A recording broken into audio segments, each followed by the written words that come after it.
Welcome back to my YouTube channel, guys. If you saw the title, like I I've had a problem.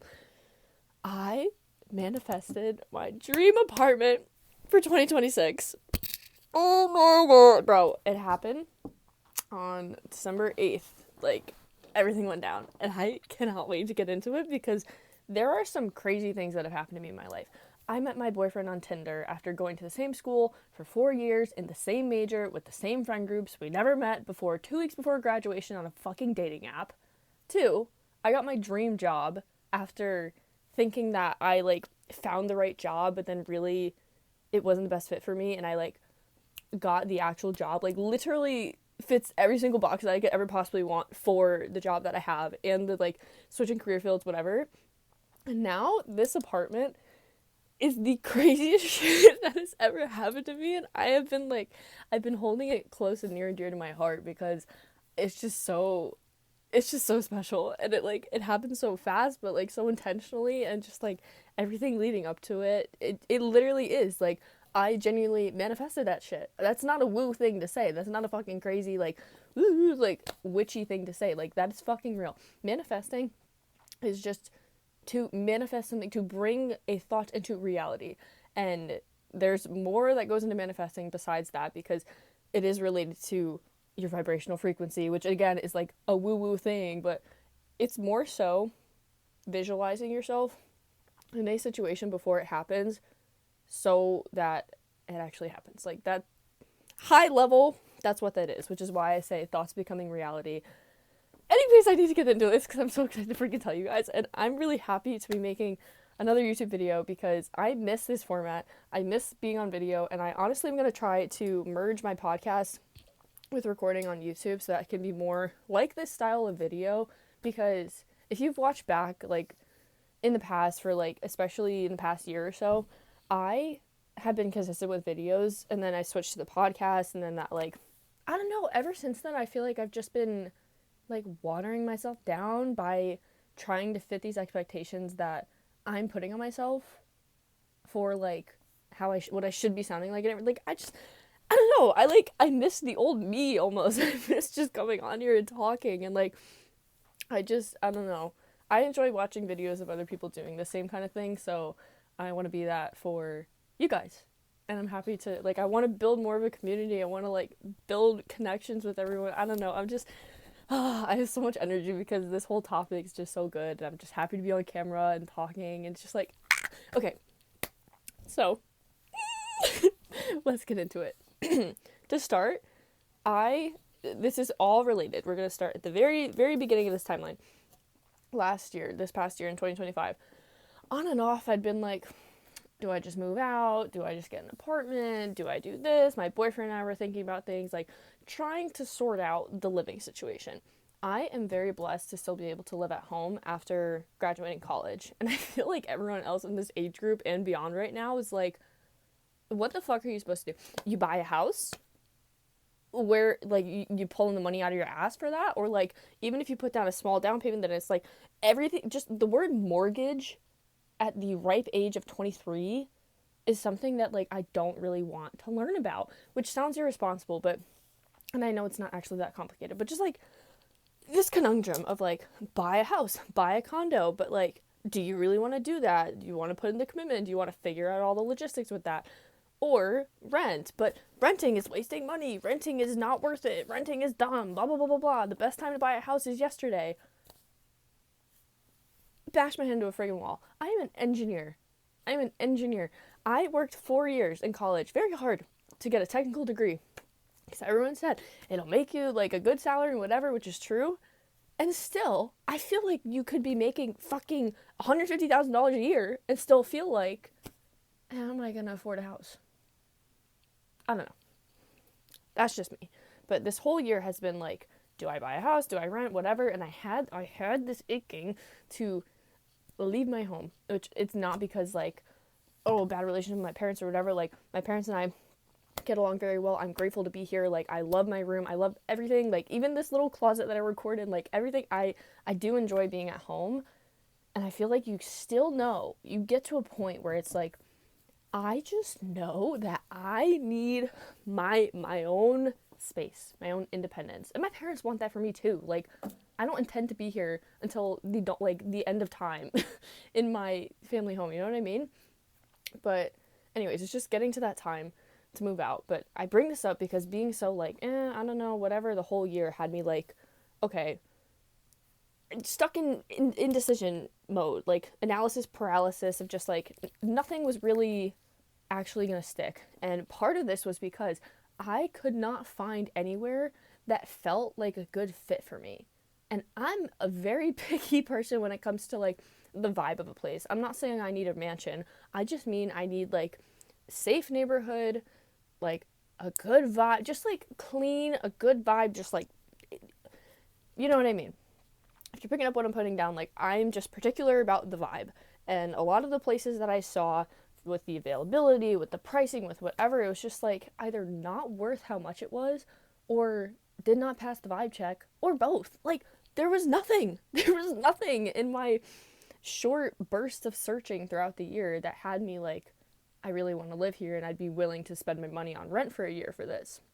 Because I know that it is like, it's an investment in the sense that you are investing in like you're not wasting money if you're paying for the freedom, the independence, like the change of your life and livelihood and like daily state of living on your own. But anyways, there was nowhere I saw that I was like, I want to spend my money on this. Fast forward, I think it was like the end of the summer. I literally was just driving. Like I was just driving like near my house, whatever. And I came across an apartment that caught my eye, like an apartment complex. And I was like, that looks really nice. Like that looks really, really nice. Like passes the vibe check. And, I like took note of the name of the apartment complex because I was like, I haven't seen this anywhere. Because I didn't see it on any of the search platforms I was using. I hadn't heard about it before. And I was just like, what is this elusive place and like this perfect location, which would be somewhere that like the only place that I would ever want to live if I were to actually, make the decision, bite the bullet and move out. The only place. And of course, I looked them up. There's no availability. Nothing's on the market. Whatever. I still wasn't really super set on moving out. And I was kind of just like, oh, that's good to know. But like, I'm sure there's never going to be availability because that place is really fucking nice. And the prices weren't even like, they're not outrageous. They're like standard in line with other places that I've been looking at, which were not nearly as nice. So I'm like, I don't know, crazy. Now that we've set the stage, a third factor here, I've been in a year-long program with Monica Yates for like feminine leadership and just like Monica sharing all of her wisdom about like health and habits and routines and kind of just like leading yourself through life. And a big emphasis is community. There was a community event in London, December, like it was on December 6th. And like I said, I got the apartment on December 8th. December 6th, London event, in person. We do like a little kind of like meditation visualization kind of thing for feeling into the energy of next year. And like reflecting on where you're kind of holding yourself back and like a decision you might be waiting on that you're like, if you just make the decision, like you're going to feel so much more expansive, abundant, whatever. And at that event, as you might guess, the big thing that came up for me was thinking, I need my own space. I need my own space. I need my own independence. It's no more of just like, oh, that would be really nice. It was like, no. I've expanded a lot this year. I'm going to keep expanding it to next year. And I especially need my own space. Like, it is time. It is time. I felt it so deeply. I just fucking knew. It was time. Like, it was time to move out.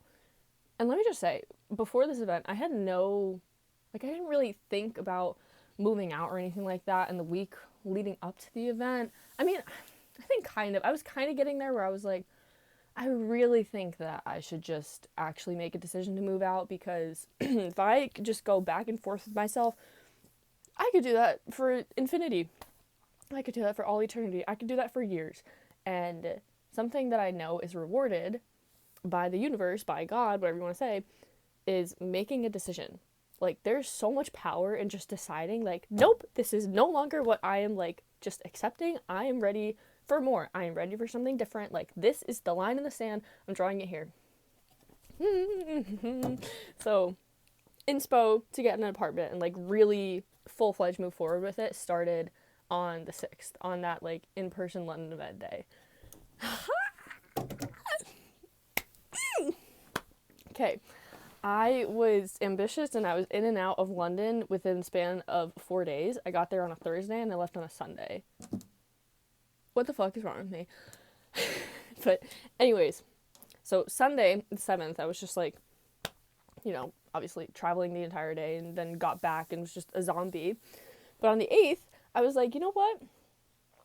Randomly, I had such a random urge, which is how I know it was my fucking intuition, because I was like, I didn't really have much of a reason. Like, I know I talked about kind of wanting to be in my own apartment and my own space and like feeling into the energy of that and like imagining how it would really feel.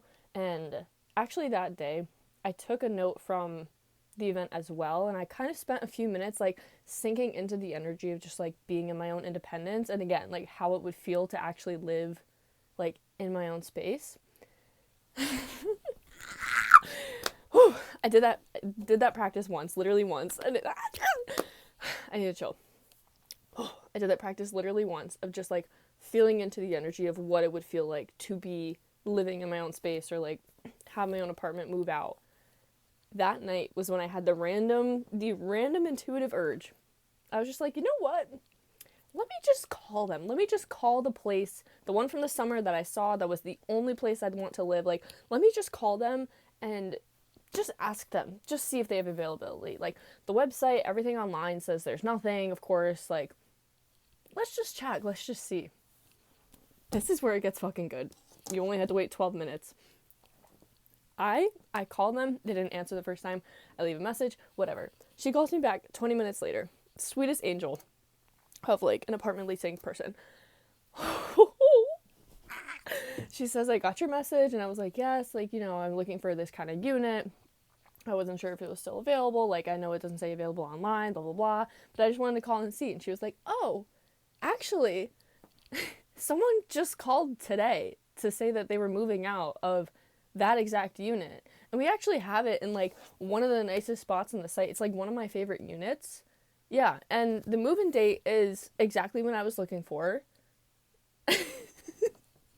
And it's first come, first serve. And obviously, since it just happened, nothing's been updated. So no one else has applied. No one else even fucking knows about it. I am the first soul to fucking know about this. Mine is the person who is currently, like, living there about to move out. And the leasing agent. Shut the fuck up! Shut the fuck up! Shut the fuck up! Shut the fuck up. When she was talking, like, literally, imagine me walking around my house, literally, I'm not kidding.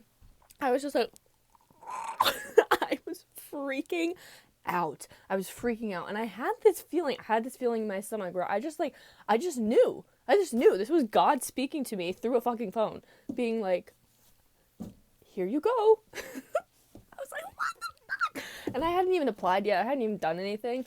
But this is where I get inspired by the energy of, like, the manifestation sense of, like, when you decide that something is yours, you need to be so fucking delusional and be like, it is not even a question, like, that is mine. That's mine. It's gonna happen. It's already done. The law of assumption.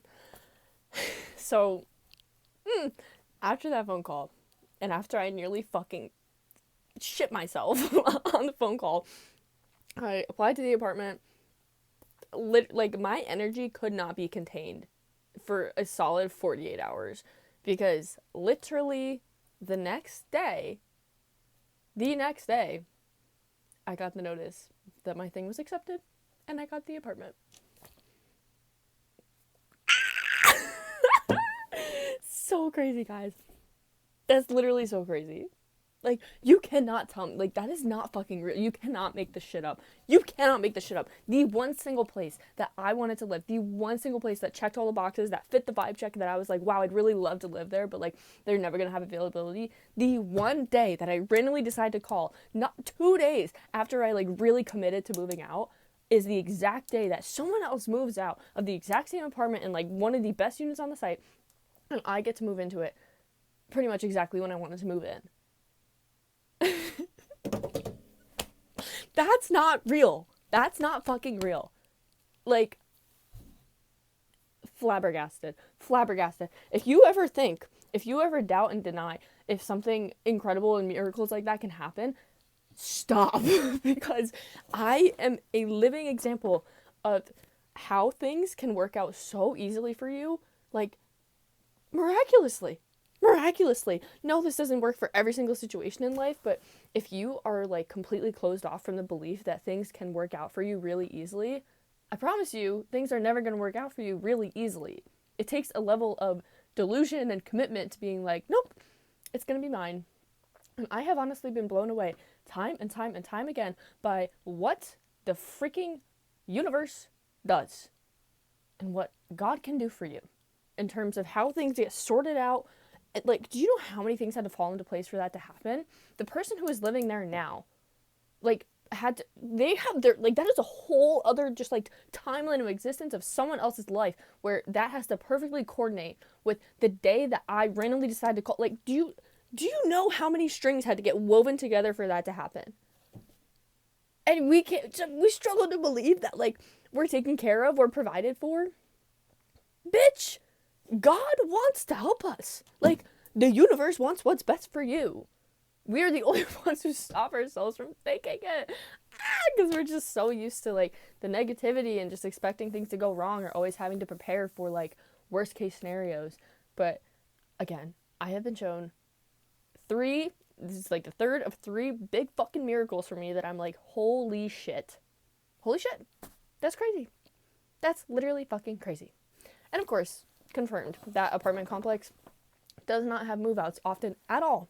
At all. Like, it goes very fast. So it genuinely just fucking blows my mind away. I also have, like, I'm not gonna say the numbers because obviously I just don't want to, but I have like an OCD thing with like choosing room numbers. In college, I like it happened naturally for sophomore year. Junior year and senior year, I like intentionally influenced the choice of the room that we got so that the room numbers would add up to 11, because like I just have number OCD and it's just like 11 is just the best number. It's always been a good number. If you want to know more about that, I'll probably do an episode about like more intensely diving into like what is apparently known as numerology, because it's a legit thing that people study the numbers and the impact of them and the energies, etc. But anyways, I always had OCD about the room number adding up to 11.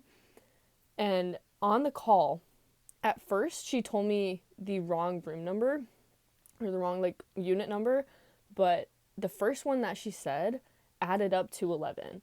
And I was just like, I feel like this is such a sign. This is such a sign from God. Like, there are too many things that are perfectly fucking lining up here. And that little, like, accidental slip of saying, like, the wrong number, it just felt like a little confirmation. I was like, that is fucking insane. That's insane. So, that's my apartment story. And if you saw my Instagram story today, my post today, that is why I did, in fact, buy a $1,300 organic mattress, because I need to furnish this bitch now. And I need to figure out putting everything into it. And you know what?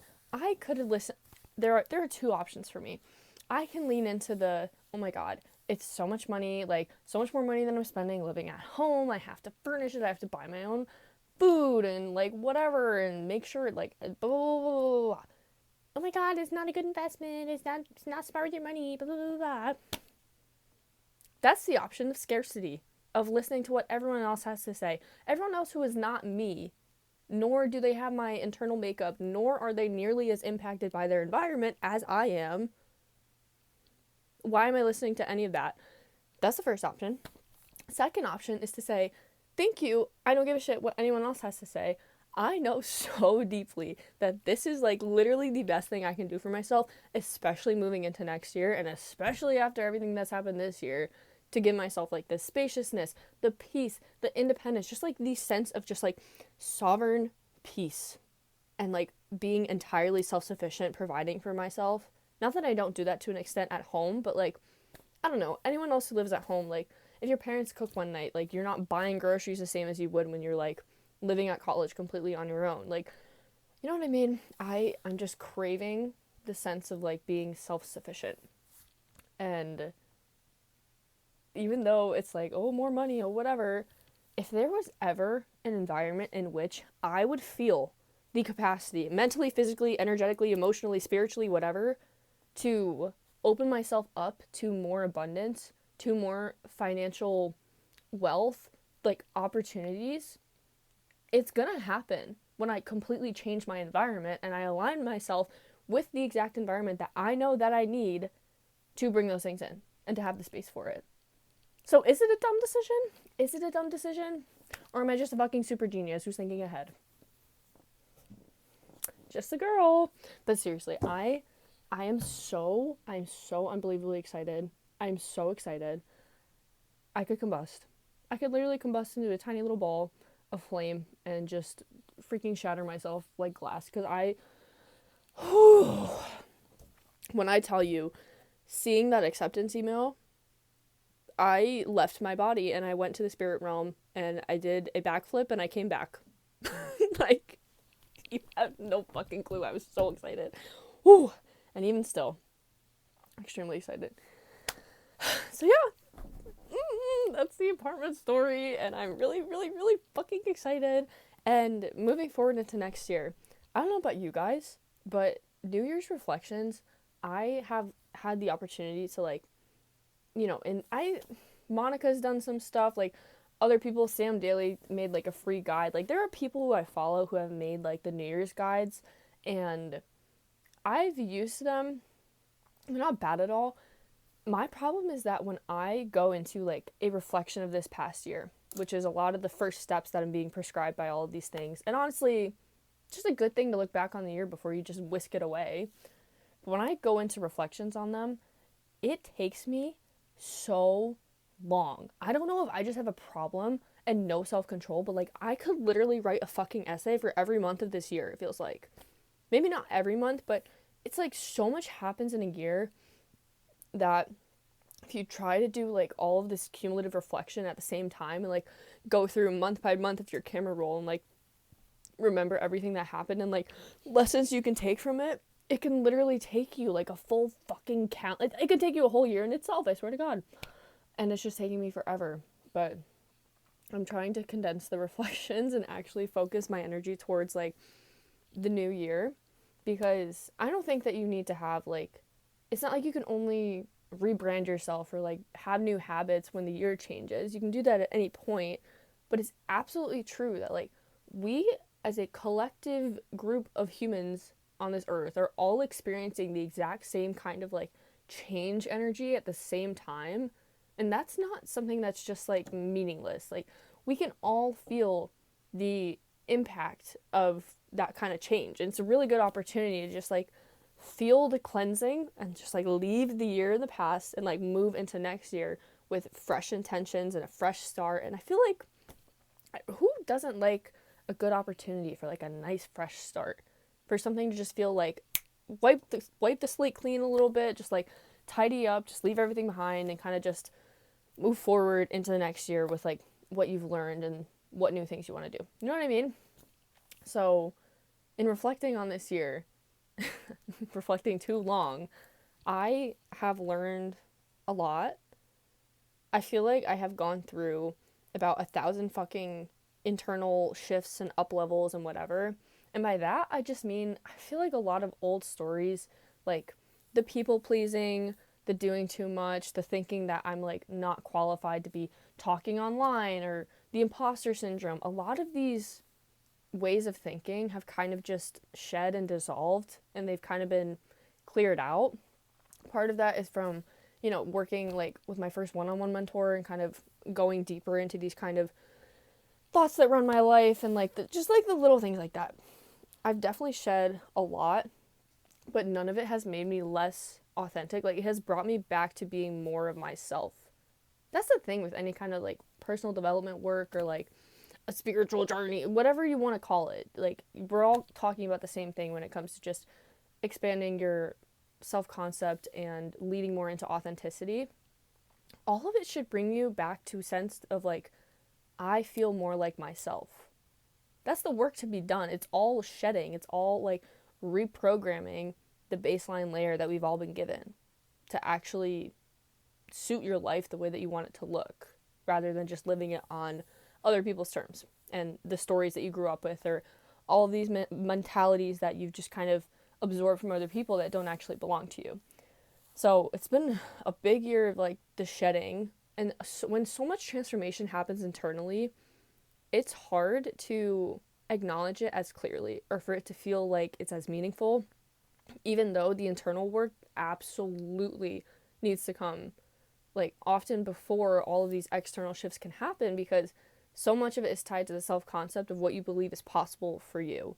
And I feel like that is what's actually really like the tides have turned for me, especially in like the last quarter of the year, I'd say, into more of like the abundance mindset, or just like expanding my mind to actually think like, oh shit, I actually can have these things. Like, I actually can have, success come with ease. I don't have to work my ass off in order to earn anything that's meaningful. Like, I don't have to earn my worth.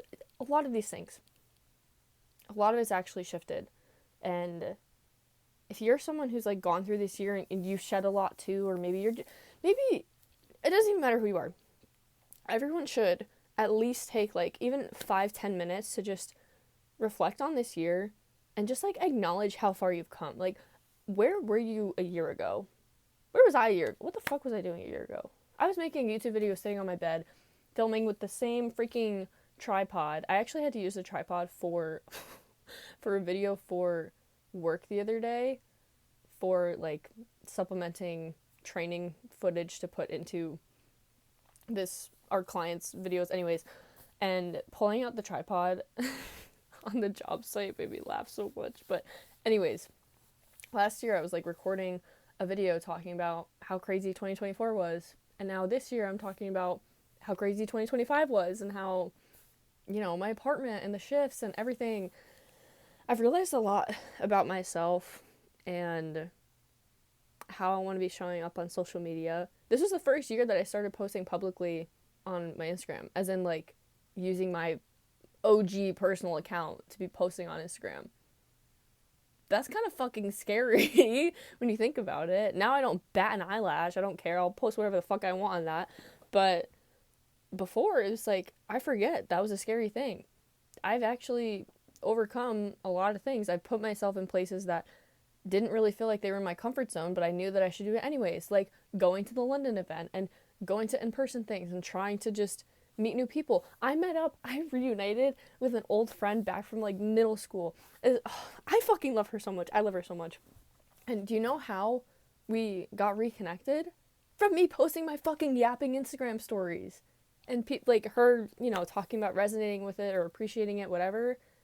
You never know what can happen when you put yourself out there. Put yourself out there. I don't know why I just said it like that. But you really never know what can happen when you put yourself out there. And everyone deserves to give themselves at least a few minutes to acknowledge how far you've come. Even if this year did not feel like rainbows and butterflies, it also wasn't really supposed to, just based on like the numerological stuff going on. And again, if you think numerology is bullshit, I beg to differ. It was a collective year 9, and it was also the year of the snake. Yeah. Why am I forgetting it? Whatever. It was the year of the snake and a collective year 9. Basically, the collective year 9 just speaks to how everything runs in cycles, including the years that we are in. You get the collective year number comes from just adding the individual digits of the year. So 225 adds to 9. And everything runs in 9-year cycles. So you're closing out not just this past year, but like a 9-year cycle starting back to what? 2017? 2018. No, 2017. I was right. Yeah, 27. Shut the fuck up, Reagan. I went back to 2017. Like, think of how much has changed since 2017. Think about how much has changed even in the past year, 2 years, 5 years. Like, give yourself credit. Give yourself credit. Even with New Year's stuff, everyone gets wrapped up in like, what can I do that's new? I need to like do all these new habits. But so many of us forget to actually acknowledge how far you've come. And like, where did you start the year off? Even if it didn't look perfect, like, I guarantee you have come a long way. You have come a long way. And if you felt like this year was hard and a lot of struggles happened, like, I guarantee you're stronger for it. And no, probably you wish some of those things didn't happen. There are things that happened this year that just in the world that I'm assuming like everyone else wish didn't happen. Like horrible things, never justified on any front. Like, I'm just ready for this year to be over. And I'm also ready to be done reflecting on it because I've spent way too much brain space into it for literally like 3 months. But yeah, next year I really want to focus more on like being more vulnerable on socials and communicating more, like feeling more of the community aspect and kind of building that and creating that space on my platforms because I don't know, I miss it. And I can sense when like I know myself and I know when I feel that kind of performative energy. It's like I'll be staring at the phone before I record a video, just like looking at myself and I'm like, why am I forcing myself to talk right now? The best times that I talk always happen when I don't force it. And I look back at the start of my channel and I'm like, holy shit, like what resonated the most was me just being a normal fucking human being talking on this freaking phone. And not trying to say, here are 3 ways to improve your life. Here are whatever. Like, yes, I have a lot of wisdom to share, but I feel like it comes across best when I'm not forcing myself to feel this pressure to act a certain way to get it across. So that is my out for next year. And I'm just really looking forward to everything that's going to happen. I feel like a lot is going to expand and grow and change. And I'm just like, oh my God. I'm so excited. And I will take you guys along. I'll give you a little tour once I move in and everything changes. Like, I had to tell you guys anyways because my environment is going to be changing quite soon. So, if you made it here, I love you so much. Thank you for being here. I haven't said this in a while, but if you would leave a like this video, subscribe, leave a comment. I'd appreciate it so much because I miss my YouTube community. I know I posted a lot of just like fucking standalone videos that are just cover art of my podcast, and I'm trying to bring back the yapping in a non-pressure way. So here I am. I hope you enjoyed this story. I cannot wait. I cannot wait to share more with you guys. But for the time being, I hope you guys have a fantastic new year. Go be your most organic selves, and I will see you in the next one.